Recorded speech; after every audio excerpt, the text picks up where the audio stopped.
The Caribbean is being described as one of the most sought-after tourism regions, but even closer home, the cruise tourism sector is one of the most lucrative sectors. In recent times, we've seen a fall-off in passenger arrival as well as spending. To talk more about that is Director of the Antigua and Barbuda Cruise Tourism Association, Nathan Dundas. Thank you for joining us here on the Journal. Thank you very much, and it's a pleasure to be here, Mr. Thomas. The cruise sector has been lucrative in recent years, but a fall-off in passenger arrivals mean a fall-off in spending in Antigua and Barbuda. Now, is it really working? Is it still working for Antigua and Barbuda, the cruise sector? Well, the cruise sector is certainly alive and well in Antigua and Barbuda. The amount of dependence that we have in this business really does call for us to ensure that we keep it as lucrative as possible. In Antigua and Barbuda, we are estimating, based on our Florida Caribbean Cruise Association BRIA report, that we are actually having an income of about $39 million per year, per annum. To me, that is still significant. Of course, when we look back at the amount of money that we used to make in terms of the expenditure that used to come into Antigua, which was $4 to $5 million at least in 2009 report, it does indicate that there has been a significant fall off. We are attributing this, of course, generally to what has taken place around the world in terms of the economic fall off that has taken place in not just Antigua and the Caribbean, but in Europe. We hear of many countries, etc., that are going under, including Italy and Greece and Spain and all of those countries that are having financial difficulties. $39 million. Where is this money going? Well, the money is going into different areas. We basically break it down into jewelry, shopping, watches, those different stores, the duty-free shops in Heritage Key. We also have the tour operators that actually brings the passengers and takes them on tours. We also have the government that actually has the head tax arrangement. We have the Port Authority that accounts for the vessels that comes in here as well. We have the restaurants, the various restaurants. We have the taxi drivers, and the list can go on. The amount of dependents that actually do benefit from the cruise tourism product. You mentioned tour operators though, but in recent times we heard them discussing situations like the Cruise Tourism Association is not doing enough to help them so that they can actually reap the benefits of the sector. Totally wrong, totally incorrect. We just came back, for instance, along with the Ministry of Tourism, the Tourism Authority, from a trade show that is based in Europe, in Marseille, France. And we marketed for the Antigua and Barbuda cruise tourism dependents, the tour operators, the store owners, everyone, the taxi drivers. We went out there and we spent thousands of dollars just to ensure that we can bring more ships here into Antigua. We held discussions with many of the major cruise lines, and we've seen the benefits of those. In fact, right there in our discussions in Marseille, France, we're able to have make the announcement when we came back of new ships calling here into Antigua and Barbuda. So it's because of the hard work and the dedication and the commitment that we've put into it, and the marketing funds that are being placed right now by the Tourism Authority, we're able to achieve this. So we're benefiting the operators here. What does Antigua and Barbuda's marketing strategy look like as it relates to tourism development and the cruise sector in specific? We have different types of marketing strategies. One of the things that we do is that it's based on the particular trade shows that we have and the particular cruise lines that we're actually marketing to. One of the things that we do with Miami Sea Trade annually, we ensure that we're there at all of the trade shows. Miami Sea Trade Show is held in March of each year, and we ensure that Antigua and Barbuda has a booth. And in that booth, we're able to display all of the products, all of the different tours and opportunities that passengers and tourists can enjoy while they come here to Antigua and Barbuda. And that has been done successfully. Secondly, we also make arrangements with direct meetings with the cruise lines executives. And one of the things that we're doing is that we're ensuring that these cruise lines executives understand Antigua's upliftment, the enhancements that we're making, the different areas that we're looking at improving, so that we can maintain our product as fresh as possible. And of course, one of the other things that we're doing is that we're targeting now the Caribbean, something that's called a 360. That is the travel agents. We're trying to ensure that we're able to meet and market to the travel agents who are selling the cruises to the different customers in the various countries, so that they can be able to highlight Antigua and Barbuda as one of the best destinations to come to. Something like 360, see you spending almost some millions of dollars in bringing travel agents Thousands. to Antigua, thousands of dollars. All right, if you say thousands, bringing passengers to Antigua and Barbuda. Now, persons might see this as a wastage of money. Well, people always look at marketing funds as wastage because they don't see the direct results at times. However, in the cruise industry, we do see the benefits of it. One of the things that we do is that The cruise lines basically have about 12 individuals who makes decisions with respect to where the ships go and travel in the itinerary. But they also depend upon significantly information that is coming in based on the bookings from the travel agents and from their other partners. So it's important that we have a presence there. We may not see the visible, tangible, evident benefits right away, but over time we see the ships keep calling. Take, for example, the Carnival Freedom that is calling here right now in Antigua. That ship is not calling in certain other ports like St. Kitts or Barbudas. Antigua is being used as a particular itinerary, and it goes from Antigua all the way back to Tortola. Why is that so? Many persons who are looking on the ground would not understand the reason why it's that way. But it's because Antigua and Barbuda is able to represent itself well, we're able to market itself well, and we're able to be on that particular itinerary, and many other itineraries like that as well. So in your view then, your presence there is proving to be beneficial?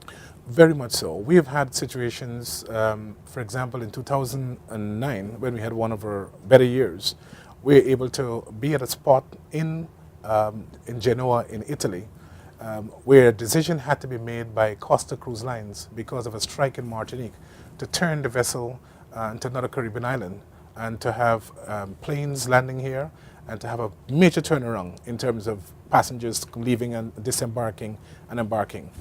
And Antigua was able to be right there on the spot, able to benefit from it, and we saw one of our best years where we had over 700,000 passengers calling here in Antigua.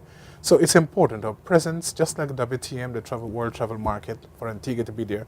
Many people consider it a waste of time to be at those kind of events and trade shows, but if our presence is not there, we're going to lose out on many business opportunities. Earlier this year, 4 vessels found themselves in serious problems when trying to enter the Caribbean region. Now, is Antigua and Barbuda in a position to offer assistance to vessels who would have had difficulties?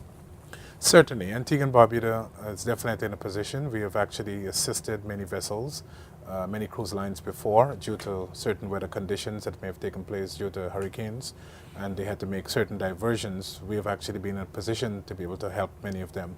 One of the things that I must say with regard to that is that it's important for us to continue to position ourselves in terms of our infrastructure, in terms of our availability and our readiness, in terms of our port areas especially, so that we can actually benefit from having new vessels that are unscheduled to call here in Antigua and Barbuda. So I would suggest very clearly to our port authorities that we need to ensure that we're always in a position in terms of getting our deep water harbor ready, the Heritage Key area, the Navy Street area, in a position to accommodate any size vessel that is calling here. The dredging of the harbor then, where are we with this? Oh, I knew that question was coming. One of the things, as many persons will be aware of, that I've been calling specifically for the dredging of the harbor for many years now. And it is very unfortunate that we have missed out on many of the larger cruise ships that are traversing our Caribbean Sea right now.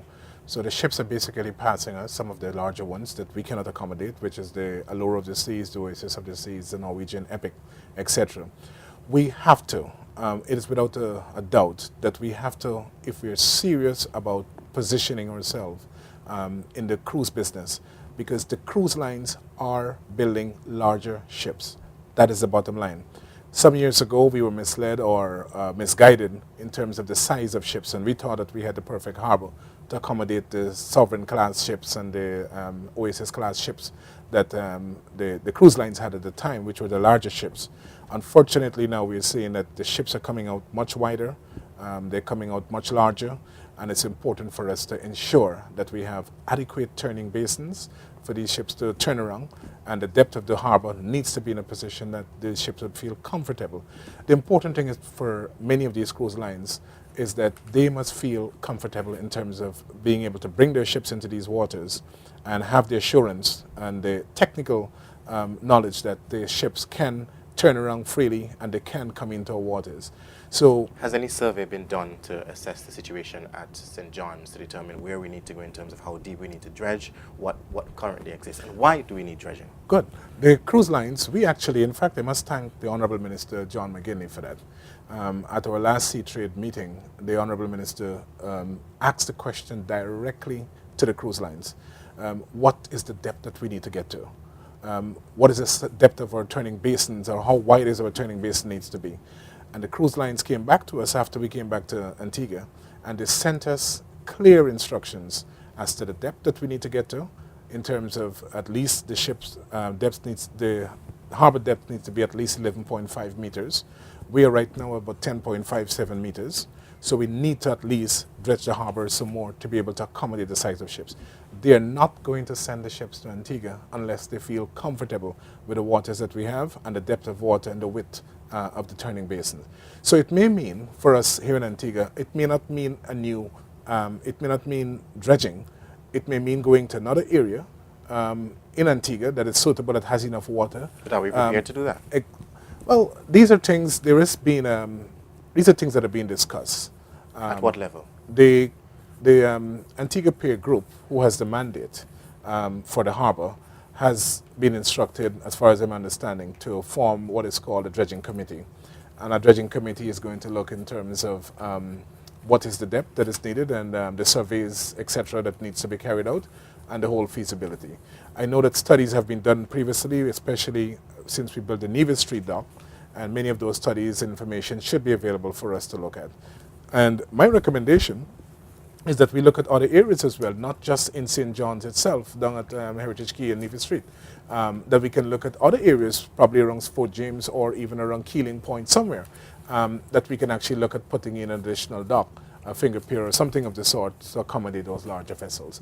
But the whole idea is that we need to do a feasibility study to see the practicality of it so that we can actually really get serious about our cruise business and our cruise tourism business. You haven't yet assessed the situation to determine the cost that will be attached to dredging the harbor or even moving, as you suggested?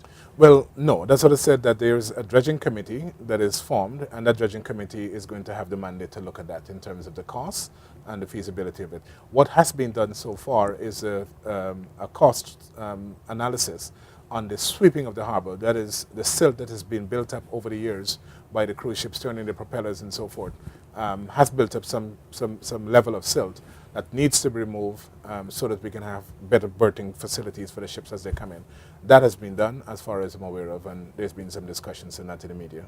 How would you compare the calling of vessels in terms of figures for Antigua and Barbuda in the coming year, well, this year, 2013, and last year, 2012? Well, we didn't lose, I believe, out in terms of the amount of vessels that we're calling. We also lost out in terms of the passenger spending that is being produced by these arrivals of these passengers here. I think, though, that we're still holding our own. If we are to go by the figures that are being produced by the cruise lines, and that is the only official direction that we have to, to benefit from in terms of what is going on with the cruise industry here, they're indicating that we have about $39 million overall expenditure. If you're just joining us, you're watching The Journal with me, Sean Thomas. Stay tuned, more in just a moment. You are watching The Journal. Mr. Dundas, now we've seen a fall off in about between 36 and 38 vessels coming to Antigua and Barbuda. What has resulted for this, and have we been able to make up? Well, one of the things is that the cruise lines have gone global. And I want to stress that word, global. We're now having countries that never once participated or were interested in cruise tourism. Because of the lucrativeness of cruise tourism, they're actually now embracing it, they've embarked on it, and they're spending millions of dollars to ensure that they advertise and woo the cruise lines there. So the Asian market has become a very popular market. We have, for example, we've been told that the Royal Caribbean Cruise Lines that once had about 85 to 90% of their ships in the Caribbean are now diverting those ships towards the Asian market. They can be removing at least 5 of the cruise ships that normally used to be in the Caribbean market into the Asian market, because they've seen the benefits of the Chinese dollars. They've seen the benefits of the Chinese really and the Asian population getting involved in the cruise business. South Korea, for example, has now become a major cruise line player. South Korea is sponsoring most of the events that we have now at Miami Sea Trade Convention. Never heard of before, never seen before.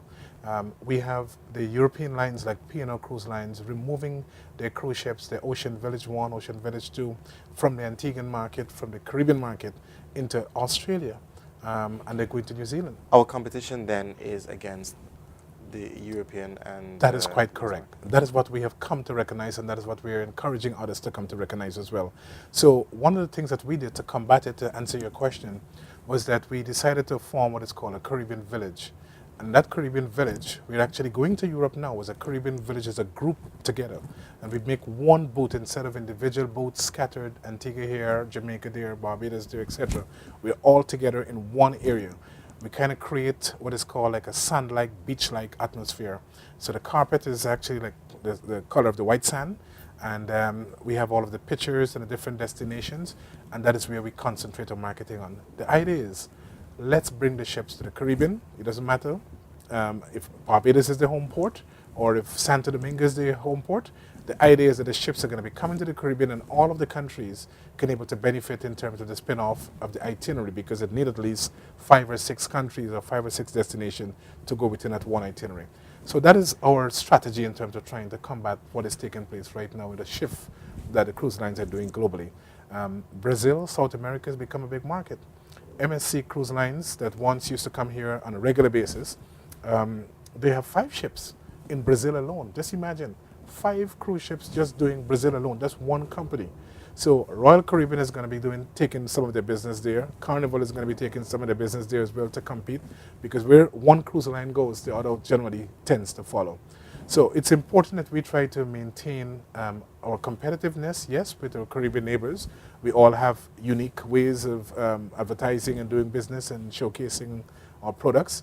But at the same time, we also have to look at it that we have a global competition now taking place, and we have to ensure we keep the ships in the Caribbean. Are there any inaugural visits to Antigua and Barbuda in 2013? Yes.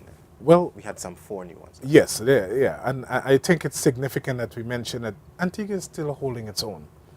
We're still holding our own, and we continue, and I think it's because of our constant presence and our marketing and our constant discussions with the cruise lines and so forth. We've seen the benefits of it. We had 4 vessels coming in here for 2012. We are looking at some additional new ones that's going to be coming for 2013. More or less? More. So we're expecting, for example, the Royal Caribbean to be sending the Jewel of the Seas to Antigua. That Jewel of the Seas is going to be carrying at least 3,000 odd passengers. And the important aspect of it is that it's going to be looking at coming during the summer months. The summer months have been a dilemma for us, not just Antigua, but for all of the Caribbean islands.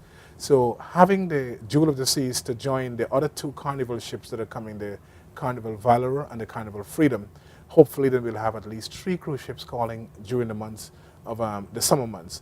And we're expecting that next year's summer, August, June, July, August, is going to be much... 2013. 2013 is going to be much better. And hopefully then all our stakeholders, our taxi drivers, our vendors, or others, the duty-free shops and so forth are going to be able to see some satisfaction from some spending from some of these people. Right. Tell me about the figures in terms of passenger arrivals compared with 2013 over 2012. Well, first of all, we suffered, we're looking at a decrease in 2012 as opposed to 2011. We were doing approximately 600,000 passengers a year into Antigua. We're looking at a decrease in terms of the present season because of the pullout of the Norwegian cruise line vessel. We suffered a very big loss in terms of only 4 Norwegian cruise ships calling when we were accustomed to at least 20 odd Norwegian cruise lines calling, ships calling. We also suffered a big loss in terms of the Princess cruise lines. And the reason for that is that most of these ships are being diverted to other markets. A lot of the cruise line passengers are repeat passengers, repeat guests coming in. And one of the things that they do is that they get, unless we have a fresh product to offer them, they get fed up of it. And how do we keep our product fresh and interesting then?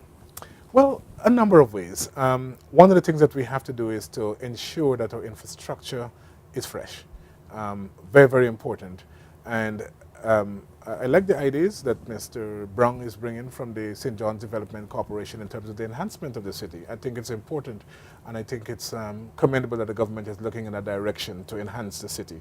Has the St. John's Development Corporation and the government consulted you as Cruise Tourism Association as to where they'd like to go? Well, I think everyone knows that I had some issues with that there was not some there weren't some proper consultations that were being done.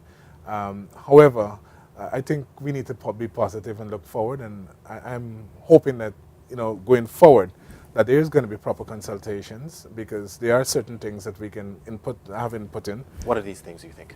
Well, for example, I'm the agent, or my company represents the agency for most of, or almost 98% of the cruise lines that calls here in Antigua and Barbuda. So we get first-hand information, first-hand knowledge of what is taking place, what they require, and so forth. And we can share that type of information. Additionally, I'm a director of the Antigua and Barbuda Tourism Authority. So my information that comes out in terms of marketing is also invaluable in terms of sharing with the local authorities. So I think those are some of the areas that we can look at. The fitness test will see the transformation of Lower St. John's. How do you feel about that? We need it. We've been calling for it for years, that we need to transform St. John's. The difference that I had with the consultants and the others was that I believe that if we're looking at wooing and marketing or benefiting from the cruise lines, the cruise ships passengers that are coming in here, then we should consult them. We should find out what they want. And that's one of the things that I've been asking for in terms of why not let us do like what St. Martin did. And hence the reason why a couple of months ago I invited the former Minister of Tourism for St. Martin to be here in Antigua to share his experience, what he did, some of the areas that they were able to benefit from, and how they were able to have, for example, joint investment with two of the major cruise lines, with Royal Caribbean and with Carnival. And what was their success story? Today, St. Martin is being rated as one of the most industrious islands they have, not just in the Caribbean, but in the world, in terms of what they have been able to produce, in terms of the benefits to the islands and to the people. We need to find out what they want, but what are they telling you they want from Antigua and Barbuda? Well, one of the foremost things that was being discussed recently is that we need to enhance our port area, which is what the government is looking to do. I think it's very, very important. The information came down to us. We have shared information with the relevant authorities of some of the infrastructure. For us to benefit from the larger cruise ships and larger cruise lines, for example, one of the things they said quite clearly to us is that we need to dredge. When the study, the fitness test study was presented, that was one of the points that the cruise lines was very, very adamant about.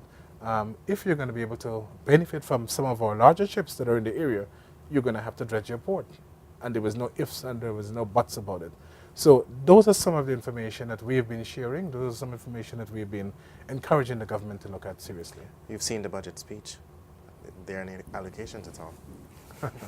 I really don't want to comment on the budget speech, because my concern is that we need to look at enhancing tourism as our main business. I understand that there is less money that is being given out to tourism. I think it's important that it needs to be looked at very seriously, and hopefully the debate that's going to ensue will bring out some of the necessary points to support that. But it is not satisfactory, the amount of money they're giving to tourism, is it? If I was the Minister of Tourism, no, I would not be satisfied with the amount of money that is being given, especially if it is our main product, especially if it's what drives the rest of the economy, in terms of if we have more going towards tourism, if we are pushing tourism more, then all the other spin-offs, the construction side of it, the other areas are going to come, and we'll see the spending power of Antiguans as well too. You told us earlier that we saw a fall off in vessels coming to Antigua. Have we been able to make up at all in any area? Yes. Well, the European cruise ships are the ones that we're looking at, that has been helping us out actually for this season. And from our discussions in Marseille, France last month, they're indicating that their willingness that they're going to be adding new ships to come to Antigua. So at present, I'm still receiving new bookings for 2013, 2014. And from the numbers that are coming up, it's indicating that we're going to be better in 2013, 2014 than we are right now in 2012, 2013. Are we trying to still get those ships back that we've lost? Yes, we've had discussions. What's your strategy? Well, one of the things that I did personally was that I went off directly to the cruise lines, the ones that we've lost, Norwegian Cruise Line. We've sent off emails to them. We've actually paid visits to them. We have done it as collectively as well as a group, the Antigua Peer Group, the Tourism Authority, and the Cruise Association, in terms of going to meet with them directly and to offer some incentives. Antigua government has agreed to see the need to offer incentives to the cruise lines to get them to come to Antigua and Barbuda. And Hopefully we're going to see, especially with Norwegian and Princess, the two most important ones that we're looking at, that we've seen a significant fall off. We should be able to get some business from them coming back. Stay with us right here on The Journal. When we come back, fiscal contributions from cruise lines.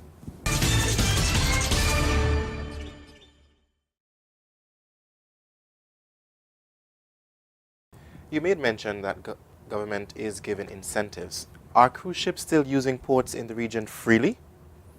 They're not using ports freely. The incentives are always, or should be always, geared towards benefiting the country, the destination. And so when we do the maths, the numbers should pan out in terms of the benefits for the country. There must be a win-win for both the cruise lines and both for the destinations. One of the biggest problems that we have right now that's going to be facing the cruise industry, the cruise lines, is the aspect of the high cost of fuel. And that's going to affect in terms of the destinations, where they go, how far they go. And many of the southern countries, for example, that are away from St. Martin, are going to feel the effects unless we come up with something good. There's some discussions right now with regard to the fuel, supplying of fuel for the cruise ships from Trinidad and Tobago, because they have the oil, the fuel there.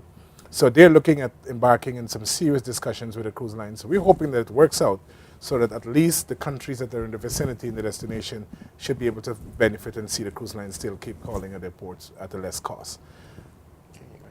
Fiscal contributions then.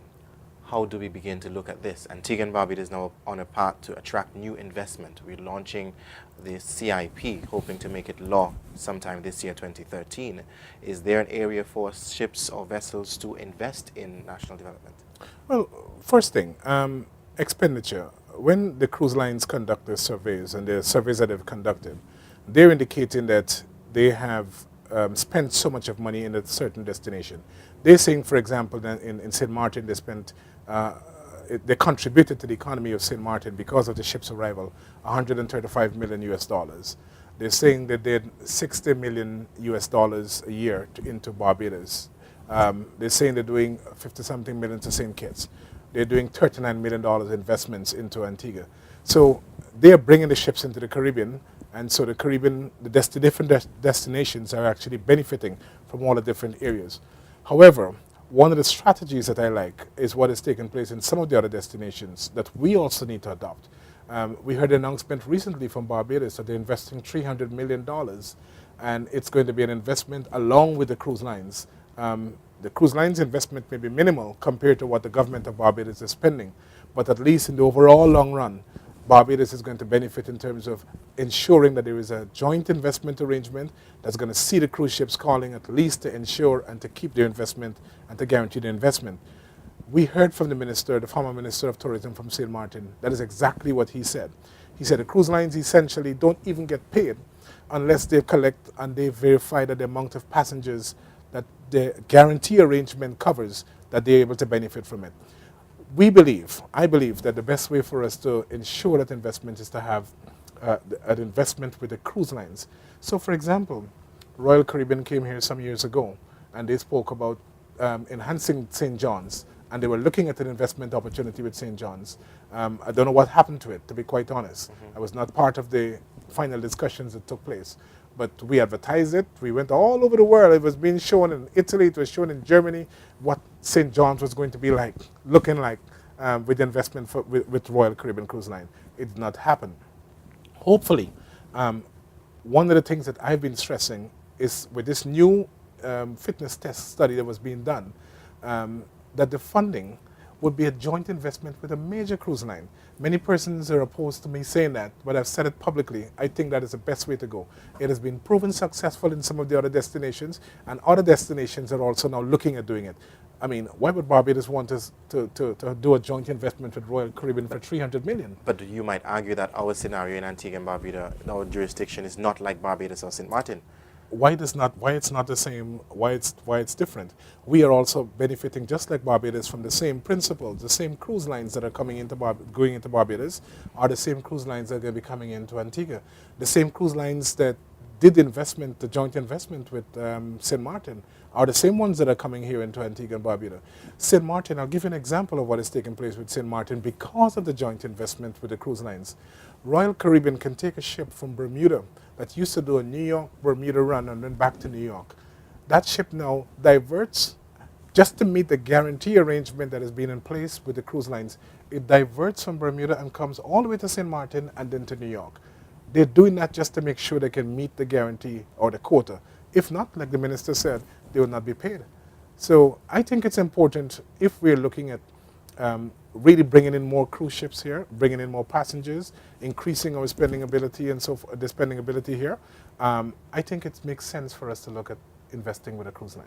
In terms of the gross domestic product, what's our figure now in terms of contributions from cruise? As far as I've indicated, the only feasible study that we have, unless the Ministry of Tourism can actually do their own studies, we're estimating, based on the cruise lines, the FCCA BREA report, that we're doing $39 million in terms of contribution to all of the various sectors. And I listed the sectors before: the Port Authority, the shipping agents, the tour operators that we have, the restaurants, the duty-free shops, the taxi drivers, and we name it. Are you satisfied, or is there more work to do? Well, we cannot be satisfied with contributions coming in from foreign exchange into our country. That's what runs our country.